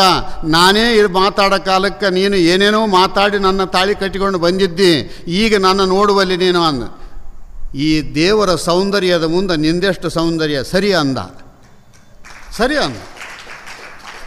ಶ್ರೀಮನ್ನಾರಾಯಣ ಸತ್ಯಂ ಶಿವಂ ಸುಂದರಂ ರೂಪದಲ್ಲಿ ನಿಂತಿದ್ದಾನೆ. ಅವನಿಗಿಂತ ಸೌಂದರ್ಯ ಜಗತ್ತಿನೊಳಗೆ ಮತ್ಯಾರದೈತೆ. ನಾನು ಇನ್ನು ಎಲ್ಲಿಗೆ ಬರೋದಿಲ್ಲ. ನನ್ನ ಸರ್ವಸ್ವ ಆರಾಧ್ಯ ದೇವ ಶ್ರೀಮನ್ನಾರಾಯಣ. ನಾನು ಇನ್ನು ಯಾವ ಮನೆಗೇನೂ ಬರಂಗಿಲ್ಲ ಅಂತ ತಿಳಿದುಕೊಂಡು ಅಲ್ಲೇ ನಿಂತು ನಿಂತು ನಿಂತು ಗರುಡ ಗಂಬ ಆಗಿ ಇವತ್ತಿಗೂ ಶ್ರೀರಂಗದಲ್ಲಿ ಉದ್ದನ ಕಂಬೆಯನ್ನು ನಿಂತದ ಒಬ್ಬ ಹುಡುಗಂದು ಶರೀರ ಅದು. ಇದು ಹೇಳಲಿಕ್ಕೆ ಕಾರಣ ಏನದ ಅಂತ ಕೇಳಿದರೆ, ನಮ್ಮ ಮನಸ್ಸು ಸಂಸಾರ ವ್ಯಾಮೋಹದೊಳಗೆ ಇದ್ರೂ ಸಹಿತ ಕೆಲವು ಸಮಯವನ್ನು ಗುರು ಶಾಸ್ತ್ರಾದಿಗಳಿಗೆ ಕೊಡಬೇಕು. ಸಂಸಾರ ಸಸಾರ ಆಗಬೇಕು ಅಂದರೆ, ಸಂಸಾರ ಸುರಕ್ಷಿತವಾಗಿರಬೇಕು ಅಂದರೆ, ಸಂಸಾರದಲ್ಲಿ ಸಮಸ್ಯೆಗಳು ಉದ್ಭವ ಆಗಬಾರದು ಅಂತಂದರೆ ನಾವು ಗುರು ಶಾಸ್ತ್ರಕ್ಕೆ ಶರಣಾಗತರಾಗಬೇಕು. ದೇವರ ಭಜನೆಯನ್ನು ಮಾಡಬೇಕು, ಗುರು ಭಜನೆಯನ್ನು ಮಾಡಬೇಕು. ಅದಕ್ಕೋಸ್ಕರವಾಗಿ ಈ ಶಿವ ಸಮಯದಿ ಮಾನುಷ್ಯ ಜನ್ಮ ಇನ್ನೇಸು ಕಾಲಕ್ಕೆ ಸಿಗದಿ ಶಿವ ಸಮಯದಿ ನಿಟಿಲಾಕ್ಷನ ಭಜಿಸು. ಹೇ ಮನುಜ, ನಿಟಿಲಾಕ್ಷನ ಭಜಿಸು. ನಿಟಿಲಾಕ್ಷ ಅಂದ್ರೆ ಪರಮಾತ್ಮ. ಆ ಪರಮಾತ್ಮನನ್ನು ಒಂದಿಷ್ಟು ನೀನು ಧ್ಯಾನ ಮಾಡು, ಭಜನೆ ಮಾಡು, ಭಜಿಸು. ನೀನು ಭಜಿಸಿದೆ ಅಂದರೆ ದೇವರು ಏನು ಕೊಟ್ಟರೂ ವರ ಕೊಡಂಗಿಲ್ಲ. ನಿಷ್ಠೆಯಿಂದ ಅವನ ಭಜನೆ ಮಾಡಿದರೆ ದೇವರು ನಮ್ಮ ಕಡೆ ನೋಡ್ತಾನೆ. ಏನಾರ ವಸ್ತು ಕೊಡ್ತೀನಿ ಅಂದರೆ ದೇವರಿಗೆ ವಸ್ತು ಬೇಕಾಗಿಲ್ಲ, ದೇವರಿಗೆ ಸಾಮಗ್ರಿಗಳು ಬೇಕಾಗಿಲ್ಲ. ನಮ್ಮ ಸಂತೋಷಕ್ಕೆ ನಾವು ಹಾಲು ಹಾಕ್ತೀವಿ, ನಮ್ಮ ಸಂತೋಷಕ್ಕೆ ತುಪ್ಪ ಹಾಕ್ತೀವಿ, ನಮ್ಮ ಸಂತೋಷಕ್ಕೆ ಅನೇಕ ಹಣ್ಣುಗಳನ್ನು ಇಡ್ತೀವಿ, ನಮ್ಮ ಸಂತೋಷಕ್ಕೆ ಅಲಂಕಾರ ಮಾಡುತ್ತೇವೆ. ಆದರೆ ದೇವರು ಇವು ಎಲ್ಲ ನನಗೆ ಬೇಕಾಗಿಲ್ಲ, ನಿನ್ನ ಮನಸ್ಸು ಯಾವ ಭಾವನೆ ಇಟ್ಟುಕೊಂಡು ಮಾಡಲಿಕ್ಕೆತ್ತಿದ್ದಿ ಪೂಜಾ, ಆ ಭಾವನೆಯಿಂದ ನಾನು ನಿನಗೆ ಆಶೀರ್ವಾದ ಮಾಡುತ್ತೇನೆ ಅಂತಾನೆ ಪರಮಾತ್ಮ. ಅದಕ್ಕೆ ಈ ಶಿವ ಸಮಯ ಒಳ್ಳೆಯ ಸಮಯ ಇದು. ಈ ಸಮಯ ತತ್ತು ಅಂತಂದರೆ ಮತ್ತೆ ಸಮಯ ಸಿಗುವುದಿಲ್ಲ. ಅದಕ್ಕೆ ಇನ್ನೇಸು ಕಾಲಕ್ಕೆ ಈ ಮಾನುಷ್ಯ ಜನ್ಮ ಇನ್ನೇಸು ಕಾಲಕ್ಕೆ ಸಿಗದಿ ಶುಭ ಸಮಯದಿ ನಿಟಿಲಾಕ್ಷನ ಭಜಿಸು. ಈ ಆಯುಷ್ಯ ಅಂತಕ್ಕಂಥದ್ದು ಅಳೆದು ಮುಗಿದುವೊಳಗಾಗಿ ನೀನು ಏನು ಮಾಡು ಅಂತ ಕೇಳಿದರೆ ದೇವರನ್ನು ಭಜಿಸು, ದೇವರನ್ನು ಅರಿ ಅಂದರೆ ತಿಳಿದುಕೋ, ದೇವರ ವಿಚಾರಗಳನ್ನು ಗುರು ಶಾಸ್ತ್ರಾದಿಗಳ ಮುಖಾಂತರವಾಗಿ ಅರ್ಥ ಮಾಡಿಕೊ. ಆಗ ನಿನಗೆ ಆನಂದ ಉದ್ಭವ ಆಗುತ್ತದೆ.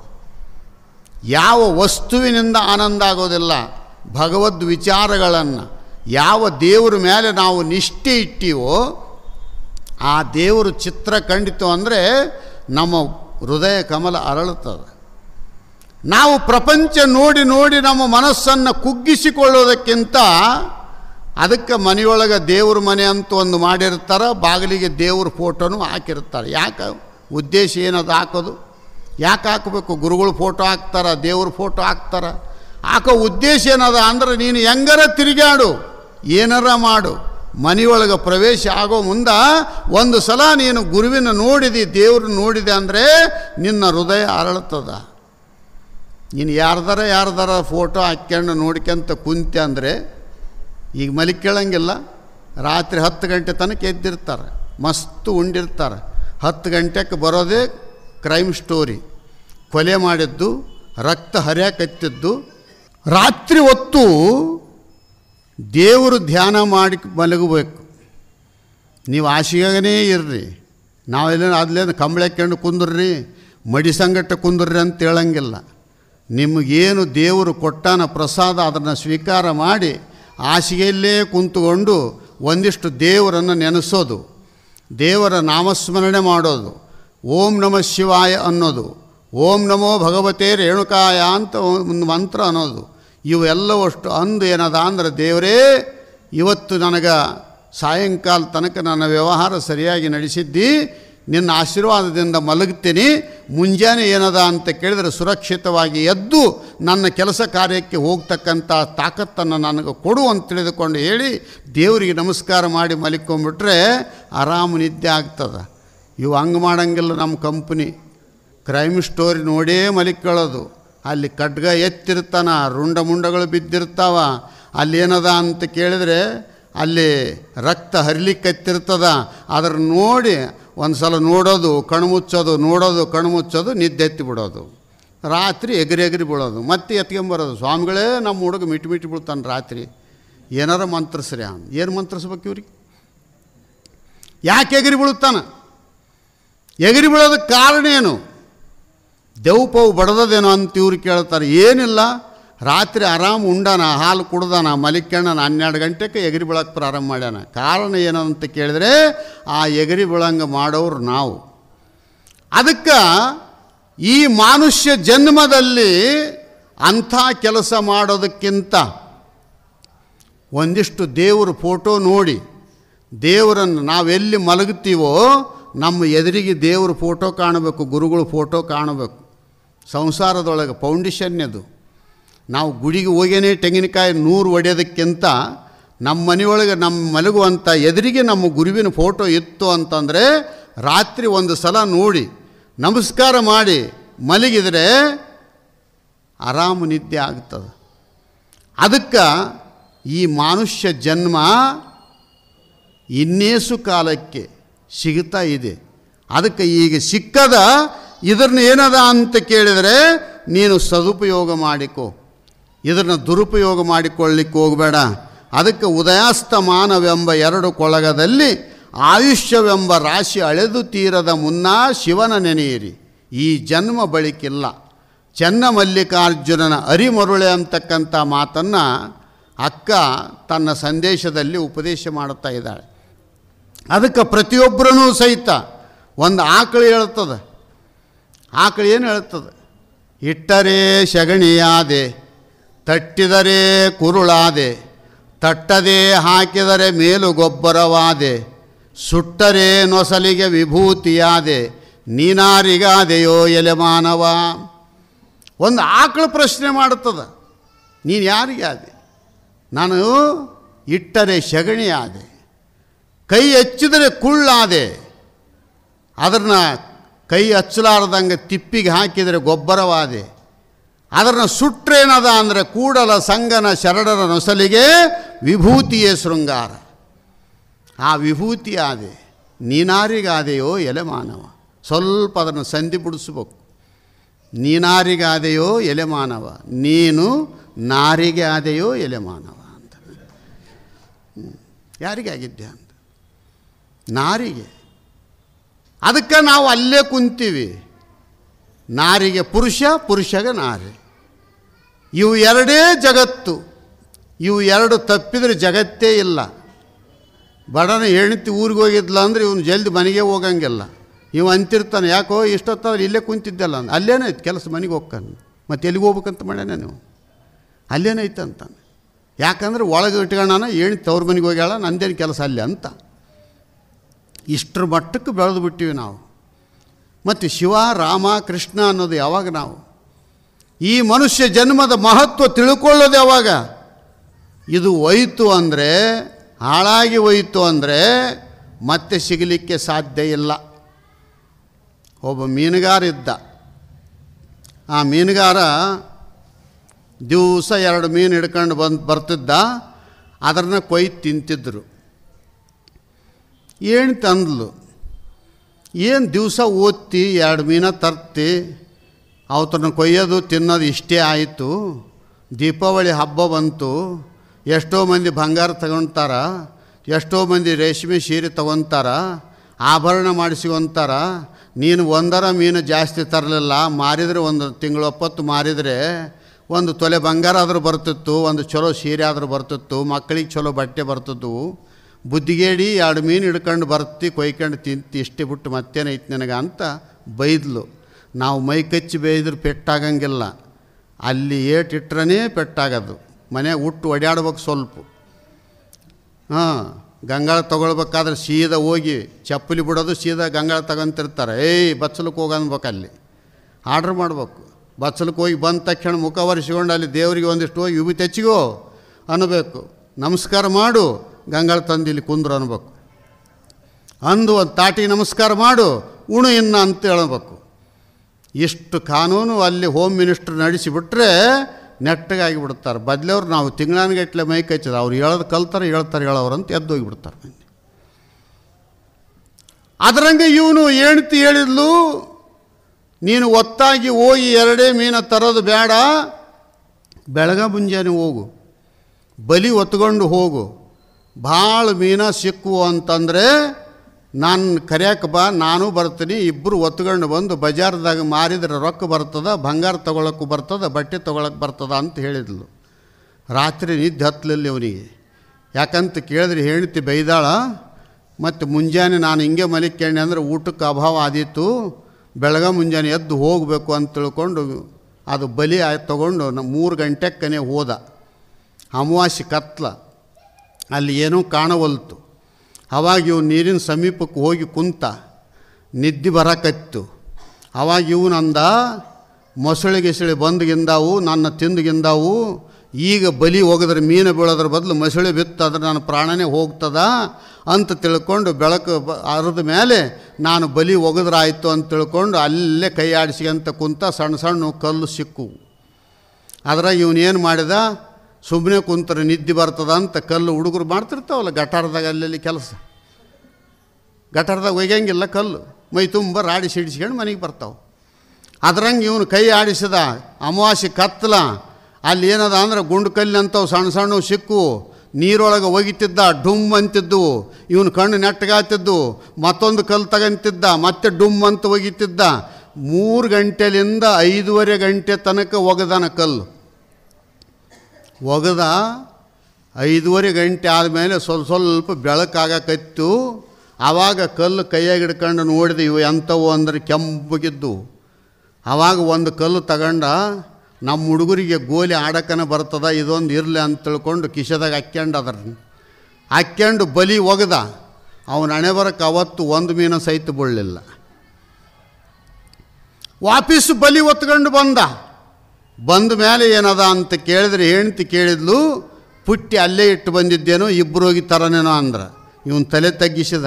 ದಿವಸ 2 ಸಿಗುತ್ತಿದ್ದವು, ಇವತ್ತು 2 ಇಲ್ಲ, 1 ಸಿಕ್ಕಿಲ್ಲ, ಬಲಿ ಒತ್ಕೊಂಡು ಬಂದೀನಿ ಅಂದ್ರೆ. ನಿನ್ನ ಹಣೆ ಬರ ಇದೇ ಆಯಿತು ಅಂತ ಆಕೆ ಬೈದ್ಲು. ನಿನ್ನೂ ಒಂದು ಸಕ್ಕಿದ್ದು ಅನ್ನ ಮಾಡಿ ಹಾಕಿದ್ಲು ಉಂಡ, ನಿನ್ನ ಸಂಜೆಗೆ ಬೇಕಲ್ಲ. ಆವಾಗ ಇದೇನು ಮಾಡಿದ ಅಂತ ಕೇಳಿದ್ರೆ ಕಿಶೆ ಕೈ ಹಾಕಿದ, ಈಗ ಗುಂಡು ಸಿಕ್ತು. ಇದ್ಯಾಕೆ ತಂದಿದ್ದೆ ಅಂತ ಕೇಳಿದ್ಲಾಕಿ. ಹುಡುಗರಿಗೆ ಆಡಕ್ಕೆ ಬರ್ತದ ಅಂತ ತಂದಿ ನಾನು. ಆಕೆ ಅಂದ್ಲು, ಸಂಜಿಕೆ ಮಾಡೋಕೆ ಒಂದು ಸೇರು ಅಕ್ಕಿಲ್ಲ ಮನ್ಯಾಗ, ಶೆಟ್ಟಿ ಅಂಗಡಿಗೆ ಹೋಗಿಬಿಟ್ರೆ ಇದು ತಕಡೆಗಿಟ್ಟು ತೂಕ ಮಾಡ್ತಾನೆ, ಅದಕ್ಕೆ ಇದು ಬರ್ತದ, ತಗೊಂಡು ಒಂದು ಸೇರು ಅಕ್ಕಿ ಆದ್ರೆ ಕೊಡ್ತಾನೆ, ಹೋಗಿ ಬರ್ತಾನೆ ಅಂಗಡಿಗೆ ಅಂತ ಆಕೆ ಅಂಗಡಿಗೆ ಹೋದ್ಲು. ಶೆಟ್ಟಿ ನೋಡಿದ, ನಿಮಗೇನೇನು ಬೇಕು ಅಂತ ಕೇಳಿದ. ನಮಗೇನು ಬೇಕು ಸ್ವಾಮಿ, ಒಂದು ಸೇರು ಅಕ್ಕಿ ಕೊಟ್ಟರೆ ಸಾಕು ಅಂದ. ನೀನು ಹೋಗು, ನಮ್ಮ ಹುಡುಗರ ಕಡೆ ಕಳಿಸ್ತೀನಿ ಅಂತ ತಿಳ್ಕೊಂಡು 3 ತಿಂಗಳಾಗೋಷ್ಟು ಸಾಮಗ್ರಿ ಕಳಿಸ್ಕೊಟ್ಟ. ಇದು ಹಬ್ಬ ಆದಮೇಲೆ ನಿನ್ನ ಗಂಡನ ಬಂದು ಭೇಟಿ ಆಗೋಣಂತ. ಈಕೆ ಅಂದ್ಲು, ಶೆಟ್ಟಿಗೇನು ತಲೆ ಕೆಟ್ಟದೇನು ಇವತ್ತು? ನದಿ ದಂಡಿಗೆ ಸಿಕ್ಕು ಒಂದು ಕಲ್ಲಿನ ಗುಂಡು ಒಯ್ದು ಕೊಟ್ಟರೆ 3 ತಿಂಗಳಾಗೋಷ್ಟು ಅಡಿಗೆ ಸಾಮಗ್ರಿ ಕಳಿಸ್ಯಾನ, ಕೈಯಾಗ ರೊಕ್ಕ ಕಳಿಸ್ಯಾನ, ಬಟ್ಟೆ ತಗೊಳ್ರಂತ ಹೇಳ್ಯಾನ, ಬಂಗಾರ ತಗೊಳ್ರಂತ ಹೇಳ್ಯಾನ. ಶೆಟ್ಟಿಗೆ ಎಷ್ಟು ತಲೆ ಕೆಟ್ಟಿರಬೇಕು ಅಂತ ತಿಳ್ಕೊಂಡು ಈಕೆ ಮಾತಾಡ್ಕೊಂಡು ಬಂದ್ಲು. ಗಾಡಿಯಾಗ ಸಾಮಾನು ಬಂದವು, ಮಸ್ತ್ ಉಂಡ್ರು, ಬಟ್ಟೆ ಆಯಿತು, ದೀಪಾವಳಿ ಹಬ್ಬ ಆಯಿತು, ಎಲ್ಲ ಆಯಿತು. ಆವಾಗ ಆಕೆ ಅಂದ್ಲು, ಉಂಡು ಕುಂತಿ ಮತ್ತು ಶೆಟ್ಟಿ 3 ತಿಂಗಳಾಗಷ್ಟು ಮಾಲ್ ಕಳಿಸ್ಯಾನ, ಬಿಲ್ ಎಷ್ಟು ಬರ್ದಾನ ಹೋಗಿ ಕೇಳ್ಕೊಂಡು ಬಾ ಅಂದ್ಲಿಕ್ಕೆ. ಇವ ಅಂಗಡಿಗೆ ಹೋದ, ತಲೆ ಮೇಲೆ ಕೈ ಆಡಿಸಿ ಅಂತ ನಿಂತ. ಶೆಟ್ಟಿ ಕೇಳಿದ, ಯಾರು ನೀನು ಅಂದ. ಈಗ 1 ತಿಂಗಳದಿಂದ ನನ್ನ ಹೆಂಡತಿ ಬಂದಿದ್ಲಲ್ಲ, ಆ ಗುಂಡು ಕಲ್ಲು ಕೊಟ್ಟು 3 ತಿಂಗಳಾಗೋಷ್ಟು ಸಾಮಗ್ರಿ ಕೊಟ್ಟು ಕಳಿಸಿದ್ದೆಲ್ಲ, ರೊಕ್ಕ ಕೊಟ್ಟಿದ್ದೆಲ್ಲ, ಅದು ಎಷ್ಟೆಷ್ಟಾಯಿತು, ಬಡ್ಡಿ ಎಷ್ಟಾಯಿತು ಕೇಳ್ಕೊಂಡು ಬಾ ಅಂತ ಕಳಿಸ್ಯಾಳ ನನ್ನ ಹೆಂಡತಿ, ಅದಕ್ಕೆ ಬಂದೀನಿ ಅಂದ. ಶೆಟ್ಟಿ ಅಂದ, ಹೊರಗೆ ನಿಂತು ಮಾತಾಡಬೇಡ, ಒಳಗೆ ಬಾ ಅಂದ. ಅವನಿಗೊಂದು ಕಂಬಳಿ ಹಾಸಿ ಕುಂದ್ರಿಸಿದ. ಅವ ಅಂದ, ಅದು ಕೊಟ್ಟದ್ದು ಕೊಟ್ಟಂಗೆ ಹೋಯ್ತು, ಈಗ ನಿನಗೆ 1 ಲಕ್ಷ ಕೊಡ್ತೀನಿ ಅಂದ. ಅವ ಅಂದ, ಅದೇ ಬಾಕಿ ಕಟ್ಟೋಕ್ಕಾಗಂಗಿಲ್ಲ ನನಗೆ, ಮತ್ತೊಂದು ಲಕ್ಷ ಕೈಯಾಗ ಕೊಡ್ತೀನಿ ಅಂದ. ಇದು ಯಾವಾಗ ಕೊಟ್ಬೇಕು, ಇವನು ನಮ್ಮನ್ನು ಕಸಬಳೆ ಕಿಟ್ಕೊಳ್ಳಂಗೆ ಕಾಣ್ತದೆ ಶೆಟ್ಟಿ ಅಂತ ಇವನು ಅಂದ. ಹಂಗೆ ಆಗೋದಿಲ್ಲರಿ ಅಂತ ಅಂದ ಇವನು ಇದಕ್ಕಂದ. ಆ ಶೆಟ್ಟಿ ಅಂದ, ಇಲ್ಲ 1 ಕೋಟಿ ಕೊಡ್ತೀನಿ ನೋಡು ಅಂದ. ಅವಾಗ ಇವನಂದ, ಅಲ್ಲ ಲಕ್ಷನೇ ಸಾಲ ತೀರ್ಸೋಕ್ಕಾಗಂಗಿಲ್ಲ ಅಂತ ನಾ ಅಂತೀನಿ, ಮತ್ತು ನೀ ಕೋಟಿ ಕೊಡ್ತೀನಿ ಅಂತಿದ್ದೆಲ್ಲ, ಹಂಗಾಗೋದಿಲ್ಲ ಶೆಟ್ಟಿ, ಹಂಗಾಗೋದಿಲ್ಲ ಶೆಟ್ಟಿ ಅಂದ. ಆವಾಗ 2 ಅಂದ, ಆಮೇಲೆ 3 ಅಂದ, ಆಮೇಲೆ 10 ಕೋಟಿ ಕೊಡ್ತೀನಿ ಅಂದ. ಆವಾಗ ಅಂದ ಶೆಟ್ಟಿ, ತಲೆ ಬರಬರಿ ಐತಿಲ್ಲ ನಿಂದ, ಏನು ಧಾರವಾಡಕ್ಕೆ ಕಳಿಸ್ಬೇಕಾ ಮೆಂಟಲ್ ಆಸ್ಪತ್ರೆಗೆ, ಏನು 10 ಕೋಟಿ ಕೊಡ್ತೀನಿ ಅಂತಿದ್ದೆಲ್ಲ ನೀ ತಂದದ್ದು ಕಲ್ಲಲ್ಲ ವಜ್ರ ಅದು ಅಂತ ಹೇಳಿದ ಅವನು. ನನ್ನ ಕಲ್ಲು ನನಗೆ ಕೊಟ್ಬಿಡು ಅಂದ. ಈಗ ನನ್ನ ಕಲ್ಲು ನನಗೆ ಕೊಟ್ಬಿಡು ಅಂದಾಗ ಶೆಟ್ಟಿ ಅಂದ, ನನ್ನ ಕೈಯಾಗ ಬಂದದು ವಾಪಸ್ ಕೊಡೋಂಗಿಲ್ಲ, ಇನ್ನೂ 10 ಕೋಟಿ ಬೇಕಾದ್ರೆ ತಗೊಂಡು ಹೋಗು ಅಂತಂದು 20 ಕೋಟಿ ರೊಕ್ಕ ಕೊಟ್ಟು ಗಂಟು ಕಟ್ಟಿ ಕಳಿಸಿಕೊಟ್ಟ. ಮನೆಗೆ ಹೋದ. ಹೋಗಿ ಏನದ ಅಂದ್ರೆ ಎದೆದು ಬಡ್ಕೊಂಡು ಅಳಕತ್ತಿದ್ದ. 20 ಕೋಟಿ ರೊಕ್ಕದ ಗಂಟು ಕಟ್ಟಿ ಮೇಲೆ ಇಳಿಸ್ಯಾನ, ಎದೆದು ಬಡ್ಕೊಂಡು ಅಳಕತ್ತಿದ್ದ. ಹೆಣ್ತಿ ಬಂದ್ಲು, ಏನು ಅಕ್ಕಿ ತಂದ್ಯಾ, ಬೇಳೆ ತಂದ್ಯಾ, ಏನು ತಂದ್ಯಾ ಅಂತಂದಾಗ, ಇಲ್ಲ ಹಾಳಾಗಿ ಹೋಯ್ತು ಎಲ್ಲವಷ್ಟು ಅಂದ. ಎಲ್ಲ ಹಾಳಾಗಿ ಹೋಯ್ತು, ಅಷ್ಟಿದ್ರೆ ಇನ್ನೆಷ್ಟಾತಿತ್ತು ಅಂದ. ಏನದು ಅಂದ್ಲಕ್ಕಿ. ಇಲ್ಲ ನಿನಗೇನು 1 ಕಲ್ಲು ಕಟ್ಟು ಕಳಿಸಿದ್ನಲ್ಲ, ಅದು ಕಲ್ಲಲ್ಲ ವಜ್ರ ಇತ್ತದು. ಇಂಥ ವಜ್ರ 3 ಗಂಟೆಲಿಂದ 6 ಗಂಟೆ ತನಕ ಡುಮ್ ಡುಮ್ ಅಂತ ಒಗೆದ್ಬಿಟ್ಟಿನಿ, ಓದು ಅವೆಲ್ಲ ಹೊಸು, ಅಷ್ಟೂ ಕಲ್ಲು ಸಿಕ್ಕಿದ್ದು ಅಂದರೆ ಈ ಊರ ಖರೀದಿ ಮಾಡುತ್ತಿದ್ವಿ ನಾವು ಅಂದ ಇವ. ಅವಾಗ ಆಕೆ ಅಂತಾಳ, ಓದದ್ದು ಹೋಯ್ತು. ಅದಕ್ಕೆ ಅಕ್ಕ ಮಹಾದೇವಿ ತಾಯಿ ಅಂದಾಳ, ಇಂದಿನ ಜನ್ಮ ಏನಾದೊಡಾಗಲಿ ಮುಂದೆ ನೀ ಕರುಣಿಸಾ ಚೆನ್ನ ಮಲ್ಲಿಕಾರ್ಜುನ ಅಂತ. ಹಿಂದಕ್ಕೆ ಏನಾಗ್ಯದ ಆಗಿ ಹೋಗಿಬಿಟ್ಟದದು, ಹಿಂದೆಂದು ಒಳ್ಳೆ ನೋಡೋದು ಬೇಡ. ನಾವೆಲ್ಲರೂ ಹಿಂದಕ್ಕೆ ಏನೇನು ಮಾಡೀವಿ, ಎಂತೆಂಥದ್ದು ಮಾಡೀವಿ, ಏನು ಮಾಡಿದರೂ ಸಹಿತ ಅದು ದಾಟಿ ಹೋಗಿಬಿಟ್ಟದೀಗ. ಈಗ ಮುಂದೆ ಏನದ ಅಂದರೆ ಸದ್ಗುರುವಿನ ಕೃಪೆಯಿಂದ, ದೇವರ ದಯದಿಂದ ನಾವು ಪರಮಾತ್ಮನ ನಿಜವಾದ ಇರುವಿಕೆಯನ್ನು ತಿಳಿದುಕೊಂಡಿವೆ ಅಂತಂದರೆ ನಮಗೆ ಸುಖ ಶಾಂತಿ ಅನ್ನುವಂಥದ್ದು ಸಿಗುತ್ತದೆ ಅನ್ನುವ ರೀತಿಯಲ್ಲಿ ಹೆಂಡತಿ ಬೇಯಕತ್ತಿದ್ಲು. ಓದದ್ದು ಹೋಗುವಲ್ತ್ಯಾಕ, ಇದ್ದದ್ದು ಏನು ಕೊಟ್ಟು ಕಳಿಸ್ಯಾದಲ್ಲ, ಈಗ ಇದ್ರ ಮೇಲೆ ಸುಖವಾದ ಜೀವನವನ್ನು ಸಾಗಿಸಿಕೋಣ. ಹಿಂದಕ್ಕೆ ಒಗೆದದ್ದು ಏನದ, ಅನೇಕ ಜನ್ಮಗಳು ಹೋಗಿದ್ದಾವ, ಇದು ಕೊನೆಯ ಜನ್ಮ. ಮನುಷ್ಯ ಜನ್ಮ ಅಂತಕ್ಕಂಥ ರತ್ನ ಉಳಿದಿದೆ. ಈ ರತ್ನವನ್ನು ನಾವು ಸದುಪಯೋಗಪಡಿಸಿಕೊಳ್ಳಬೇಕೇ ಹೊರತು ಈ ರತ್ನವನ್ನು ಹಾಳು ಮಾಡಿಕೊಳ್ಳಬಾರದು. ಅದಕ್ಕೋಸ್ಕರವಾಗಿ ಚೆನ್ನ ಮಲ್ಲಿಕಾರ್ಜುನನ ಅರಿಮರುಳೆ ಅಂತಕ್ಕಂಥ ಮಾತನ್ನು ಅಕ್ಕ ಮಹಾದೇವಿ ತಾಯಿ ಹೇಳಿರುವಂತಕ್ಕಾಗಿದ್ದಾಳೆ.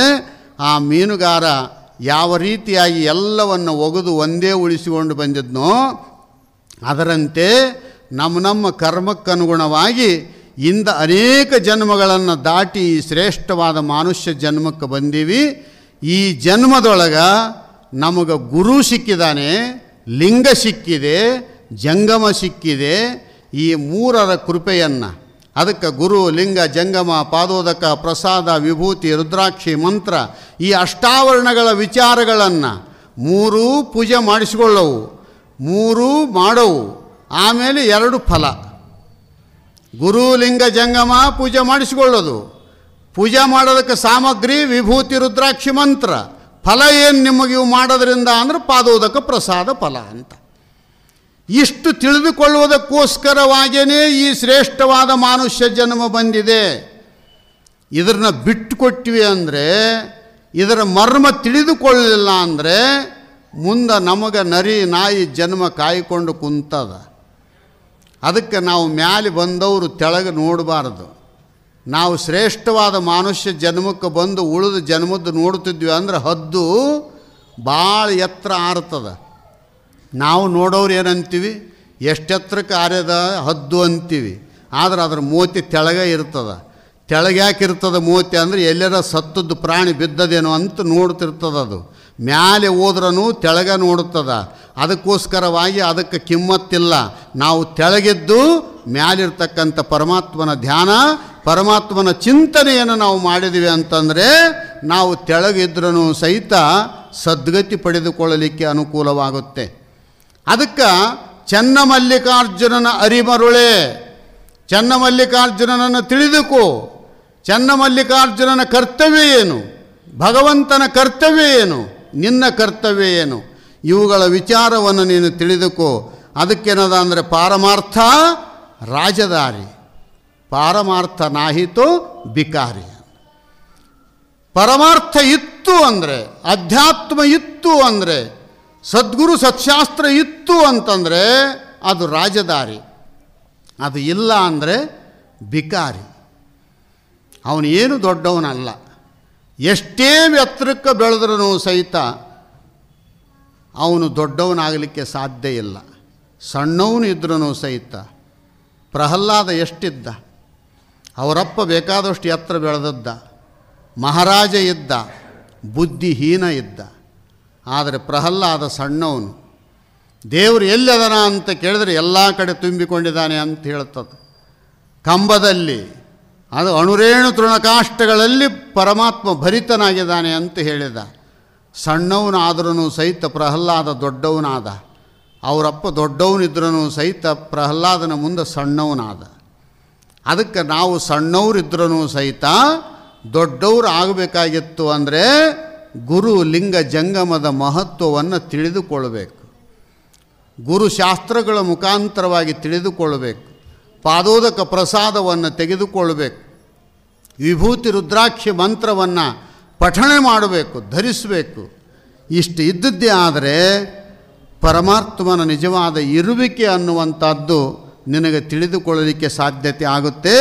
ಅದಕ್ಕೋಸ್ಕರವಾಗಿ ಈ ಮನುಷ್ಯ ಜನ್ಮ ಇದು ತಪ್ಪಿತು ಅಂತಂದರೆ ಆ ಹದ ತಪ್ಪಿದೊಡೆ ಇಂತು ತಪ್ಪುವವು ದೇಹಿಗಳಿಗೆ ನೋಡು ರಮಣಿರಣ್ಯ ಅಂತಾರೆ ನಿಜಗೊಂಡ್ರು.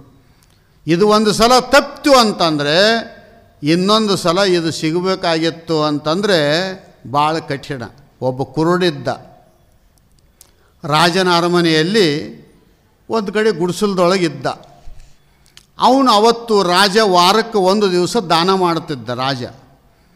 ಅವತ್ತು ಏನದ ಅಂದ್ರೆ ಸುದ್ದಿ ಗುರ್ತಾಯಿತು, ಜನ ಹೋಗ್ತಿದ್ರು, ಕಾಲು ಶಬ್ದ ಆಯಿತು, ಅವನಿಗೆ ಕಣ್ಣು ಕಾಣಂಗಿಲ್ಲ. ಅವ ಕೇಳಿದ, ಎಲ್ಲಿಗೆ ಹೋಗ್ತೀರಿ, ದಡ ದಡ ದಡ ಭಾಳ ಮಂದಿ ಹೋಗ್ತಿರಲ್ಲ, ಎಲ್ಲಿಗೆ ಹೋಗ್ತೀರಿ ಅಂದರೆ ಇವತ್ತು ಸೋಮವಾರ ರಾಜ ದಾನ ಕೊಡುವಂಥ ಸಮಯ ಇದು, ಅದಕ್ಕೆ ಅರಮನೆಗೆ ಹೋಗ್ತೀವಿ ಅಂತಂದ. ಮತ್ತು ಇವನ್ನ ಕರ್ಕೊಂಡು ಹೋಗೋರು ಬೇಕಲ್ಲ, ಕಣ್ಣು ಕಾಣಂಗಿಲ್ಲ. ಆವಾಗ ಅಲ್ಲಿ ಒಬ್ಬ ಪುಣ್ಯಾತ್ಮ ಅಂದ, ನಿನ್ನ ಎಳ್ಕೊಂಡು ಹೋಗೋಕ್ಕಾಗಂಗಿಲ್ಲ, ನಾನು ಮೊದಲು ಹೋಗಿ ಲೈನ್ ಹಚ್ಚಬೇಕಲ್ಲಿ, ಅದಕ್ಕೆ ನಾನು ಜಲ್ದಿ ಹೋಗ್ತೀನಿ, ನಿನಗೊಂದು ಉಪಾಯ ಹೇಳ್ತೀನಿ ಅಂದ. ಏನು ಉಪಾಯ ಅಂತಂದ್ರೆ ಅವನು ಕರ್ಕೊಂಡು ಬಂದು ಕೋಟೆಗ್ವಾಡಿಗೆ ಕೈ ಹಚ್ಚಿದ. ಇದು ಅರಮನೆಯ ಕೋಟೆಗ್ವಾಡೆ, ಈ ಗೋಡೆ ಹಿಡ್ಕೊಂಡು ನೀನು ಒಂದೊಂದು ಕೈ ಇಟ್ಕಂತ ಬಂದೆ ಅಂದರೆ ಎಲ್ಲಿ ಬಾಗಿಲ ಇರ್ತದ ಅಲ್ಲಿ ಗೋಡೆ ಇರಂಗಿಲ್ಲ, ಒಳಗೆ ಬಾ, ಅಲ್ಲೇ ರಾಜ ದಾನ ಕೊಡ್ತಿರ್ತಾನ ಅಂತ ಹೇಳಿದರು. ಅಂದಾಗ ಇವ 2 ಕೈ ಹಿಡ್ಕೊಂಡು ಕ್ವಾಟೆಗ್ವಾಡಿದ ಇಟ್ಕೊಂಡು ಮುಂದಕ್ಕೆ ಬಂದ. ಮುಂದಕ್ಕೆ ಬರೋದ್ರೊಳಗೆ ಬಾಗಿಲ ಬಂತು. ಅವನ ಕೈಗೆ ಉರುಕಾಗಿತ್ತು ತಿಂಡಿ. ಬಾಗಿಲ ಬಂತು, ನಿಂತು ತುರಿಸಿಕೊಳ್ಳಿಲ್ಲ. ಅವನು ಹೆಜ್ಜೆ ಇಟ್ಕಂತ ತುರಿಸಿದ. ಮತ್ತೆ ಬಾಗಿಲ ಇದು ಗೋಡೆ ಬಂತು. ಮತ್ತೆ 1 ರೌಂಡ್ ಹಾಕಿದ. ಮತ್ತೆ ತಿಂಡಿ ಬಂತು. ಮತ್ತೆ ರೌಂಡ್ ಹಾಕಿದ. ಸಾಯಂಕಾಲ ತನಕ ರೌಂಡ್ ಹಾಕಿದ. ದ್ವಾರ ಬಾಗಿಲಿಂದ ಒಳಗೆ ಹೋಗಲಿಲ್ಲ. ಅವನಿಗೆ ರಾಜನ ಕಾಣಿಕೆ ಸಿಗಲಿಲ್ಲ. ಅದರಂಗ ನಮಗೆ ಈ ಸಂಸಾರ ಜೀವನ ಅನ್ನುವಂಥ ಕೋಟೆಗ್ವಾಡೆ, ಗುರುವಿನ ಅರಮನೆ ಅನ್ನುವಂಥ ಮಠ, ದ್ವಾರ ಬಾಗಿಲಿ ಒಳಗೆ ಬಂದರೆ ಅಧ್ಯಾತ್ಮ ಪ್ರವಚನ ಅನ್ನುವಂಥ ಭಿಕ್ಷೆ ಸಿಗುತ್ತದೆ. ಅಕಸ್ಮಾತ್ ನಾವು ಸಂಸಾರ ಅಂತಕ್ಕಂಥ ತಿಂಡಿ ಇಟ್ಟುಕೊಂಡು ಮುಂದಕ್ಕೆ ಓದಿವಿ ಅಂದರೆ ಪುನರಪಿ ಜನನಂ ಪುನರಪಿ ಮರಣಂ ಪುನರಪಿ ಜನನೇ ಜಠರೇ ಶಯನಂ, ಪುನಃ ಪುನಃ ಹುಟ್ಟೋದು, ಪುನಃ ಪುನಃ ಸಾಯೋದು, ಇದೇ ಆಗ್ತದ. ಅದಕ್ಕೆ ಸಂಸಾರದ ತಿಂಡಿ ಎಷ್ಟೇ ಇದ್ರೂ ಸಹಿತ ಅದಕ್ಕಿದು ನೋವು ಅಂತಾರೆ, ತುರಿಕೆ ಅಂತಾರೆ. ಅದಕ್ಕೆ ಆ ತುರಿಕೆ ಸಂಸಾರದ ತಿಂಡಿ ಅಂದ್ರೆ ಏನದ ಅಂದ್ರೆ ನಾನು ಒಂದಿಷ್ಟು ನಂದು. ಎಲ್ಲರೂ ಅಂತಿರ್ತಾರೆ.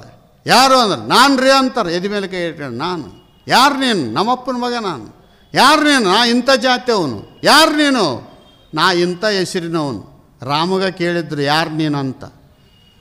ಯಾರು ನೀನು ಅಂತ ಕೇಳಿದಾಗ ರಾಮ ಅಂದ ನಾನು ದಶರಥ ಪುತ್ರ ಅಂದ. ನಿಮ್ಮಪ್ಪನ ಮಗ ಅಂತ ಕೇಳಿಲ್ಲ ನಾನು. ನೀನ್ಯಾರು ಅಂದ. ಸೀತಾಪತಿ ಅಂದ. ನೀ ಯಾರು ಗಂಡ ಅಂತ ಕೇಳಿನೇನು ನಾನು ನನಗೆ? ಸೀತಾಪತಿ ಅಂತ ಹೇಳುತ್ತಲ್ಲ. ಯಾರು ನೀನು ಅಂತ ಕೇಳಿದ. ದಶರಥ ಪುತ್ರ ಅಂದ್ರೆ ಅಪ್ಪನ ಮಗ ಅಂತ ಹೇಳಿದ. ಹೆಂಡತಿಗೆ ಗಂಡ ಅಂತ ಹೇಳಿದ. ನಾನು ಮಹಾರಾಜ ಅನ್. ನೀನು ರಾಜ ಏನು ರಂಕ ಅಂತ ಕೇಳಿಲ್ಲ, ನೀನು ಯಾರು ಅನ್.